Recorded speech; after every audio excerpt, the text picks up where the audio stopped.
योद्धा कितना भी महान हो, कितना भी सक्षम हो, युद्ध में एक ऐसा मोड़ अवश्य आता है जब तलवार की मूठ पर उसकी पकड़ ढीली पड़ जाती है।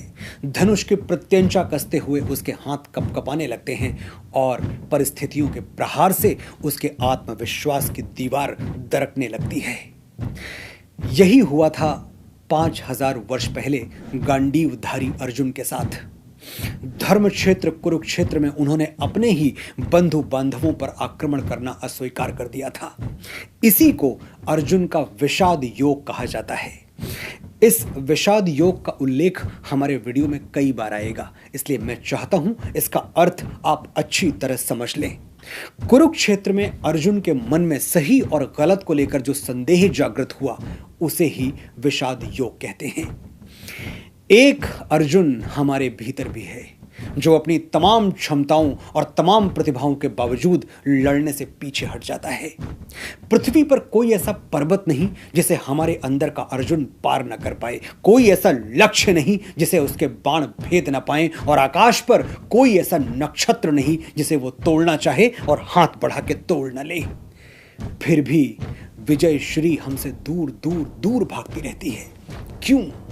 क्यों दुविधाओं का घना कोहरा हमारी चेतना को निगल जाता है और हम धुंध के उस पार चमकते हुए सूर्य की लालिमा से वंचित रह जाते हैं? क्योंकि हमारे अंदर के अर्जुन को कोई कृष्ण नहीं मिलता और हमारे अंदर के चंद्रगुप्त को कोई चाणक्य नहीं मिलता। आज मैं 2350 वर्ष पहले का एक दृश्य आपकी संवेदनाओं के कैनवस पर खींचना चाहता हूं। परिस्थिति वही है जो उस दिन कुरुक्षेत्र में थी, बस कथा के पात्र बदल गए हैं, चरित्र बदल गए हैं। उस दिन अर्जुन ने गांडीव रख दिया था, आज चंद्रगुप्त ने मगध विजय की महत्वाकांक्षा उठाकर किनारे रख दी है।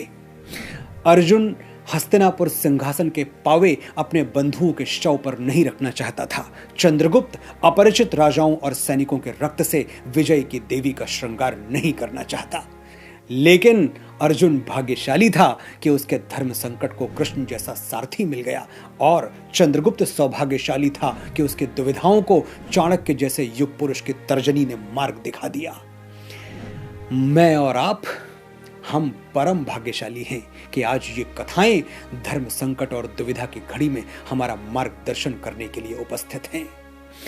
नमस्कार, मैं हूं मनोज मुंतशिर और आज मैं आपको सुनाऊंगा चाणक्य और चंद्रगुप्त का वो संवाद जिसने मेरे डोलते हुए आत्मविश्वास को कई बार बल दिया है, और निस्संदेह आपको भी इस कथा से वो संबल मिलेगा, वो पथ प्रदर्शन मिलेगा जो आप ढूंढ रहे हैं।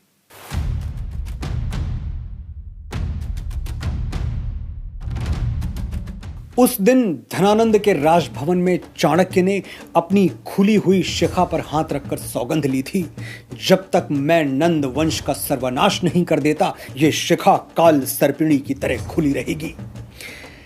चाणक्य का ये क्रोध व्यक्तिगत नहीं था और धनानंद से उनकी शत्रुता भी व्यक्तिगत नहीं थी। जो राष्ट्र हित के विरुद्ध है, चाणक्य उसे अपना शत्रु मानते थे, चाहे वो कोई भी क्यों ना हो। धनानंद ने राष्ट्रहित की अवहेलना की थी। वो राग रंग में इतना डूब चुका था कि भारतवर्ष की छाती पर गड़ती हुई विदेशी पताकाएं उसे दिखनी बंद हो गईं। उसने ये चिंता छोड़ दी कि यदि ये महान राष्ट्र, ये भारतवर्ष पराधीन हो गया तो क्या होगा। चाणक्य ने एक भारत, अखंड भारत का स्वप्न देख लिया था, और उस स्वप्न की पूर्णाहुति नंद वंश की धधकती हुई चिता में हवन किए बिना संभव नहीं थी। ये चिता प्रज्वलित करने के लिए आवश्यकता थी एक अग्निपुत्र की, और चंद्रगुप्त वही अग्निपुत्र था, वही वीर जिसका शौर्य चाणक्य ने बचपन में ही पहचान लिया था। चंद्रगुप्त सिर्फ एक योद्धा नहीं, चाणक्य की अखंड साधना का प्रतिफल था। सिर्फ एक मनुष्य नहीं, वो प्रयोजन था जिस पर चाणक्य ने अपना पूरा जीवन खर्च कर दिया था। आज वही चंद्रगुप्त युद्ध से पीछे हट रहा था, और इसका अर्थ था चाणक्य की सौगंध का आत्मघात, एक भारत, अखंड भारत के स्वप्न की अकाल मृत्यु। चंद्रगुप्त अपने गुरुदेव के सामने तड़प उठा। एक जीते जागते मनुष्य के गले पर यदि मुझे अपनी तलवार चलानी है और उससे मुझे सत्ता प्राप्त होनी है तो वैसी सत्ता की लालसा नहीं है मुझे आचार्यवर। ये छल, ये कपट, ये पाखंड, ये कूटनीति, ये अकारण मरने वाले राजाओं की चीखें, इन सब पर यदि मेरी विजय का भार है तो असहनीय है ये विजय। निरीह राजकुमारों की हत्या करते हुए मेरा हृदय कांपता है गुरुदेव। इस रक्त कांड के फल स्वरूप यदि पूरी पृथ्वी का भी राज्य मैंने प्राप्त कर लिया तो क्या करूंगा उस राज्य का। इस पाप परंपरा से यदि मैं चक्रवर्ती बन भी गया तो यह सोचकर हमेशा नरक यातना से गुजरता रहूंगा कि मैंने सत्ता के लोभ में मानवता का त्याग कर दिया।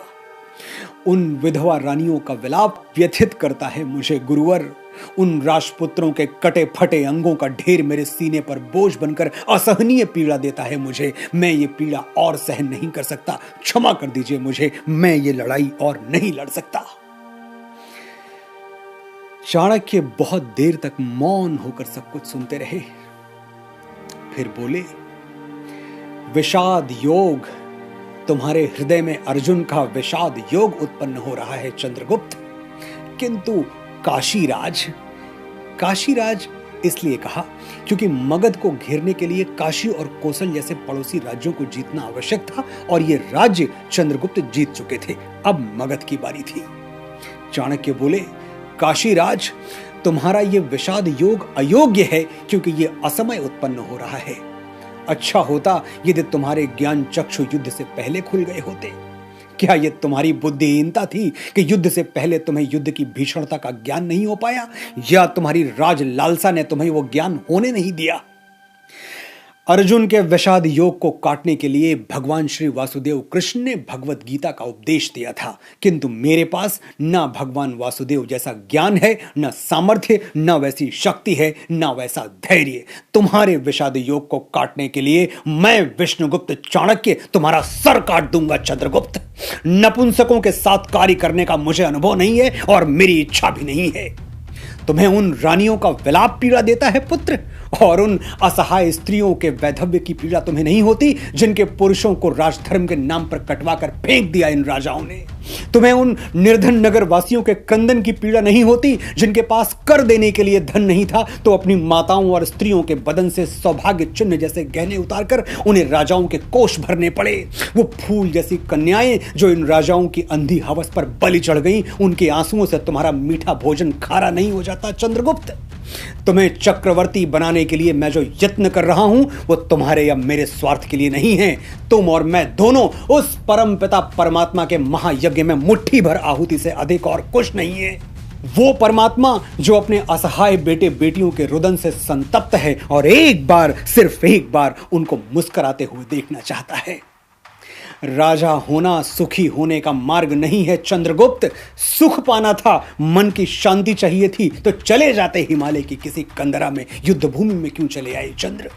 स्मरण रहे, तुम्हारे राज्याभिषेक के बाद भी यदि मुझे संदेह हुआ कि तुम अपने लक्ष्य से भटक रहे हो, अपनी स्वार्थ साधना के लिए प्रजा का दमन कर रहे हो, तो धनानंद के बाद मैं तुम्हारे सर्वनाश की प्रतिज्ञा लेने में भी संकोच नहीं करूंगा। तुम्हारी महानता की आवश्यकता है मुझे, तुम्हारी क्षुद्रता, तुम्हारी कायरता मैं अभी और इसी क्षण अस्वीकार करता हूं। स्मरण रहे। ये थी उस एक क्षण की कथा जब चंद्रगुप्त अपने मार्ग से भटक गए थे।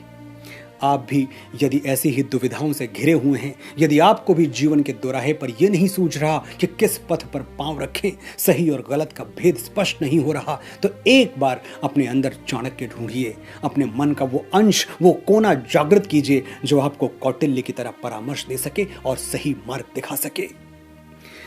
चाणक्य और चंद्रगुप्त का यह संवाद मैंने श्री मिहिर भूता द्वारा लिखित और श्री मनोज जोशी द्वारा अभिनीत और निर्देशित नाटक चाणक्य से लिया है। मैं चाहता हूं यदि यह नाटक आपके शहर में मंचित हो रहा हो तो इसे देखने का सौभाग्य अपने हाथों से जाने न दें। आपने मुझे बड़े धैर्य और बड़े ध्यान से सुना, आपका आभार।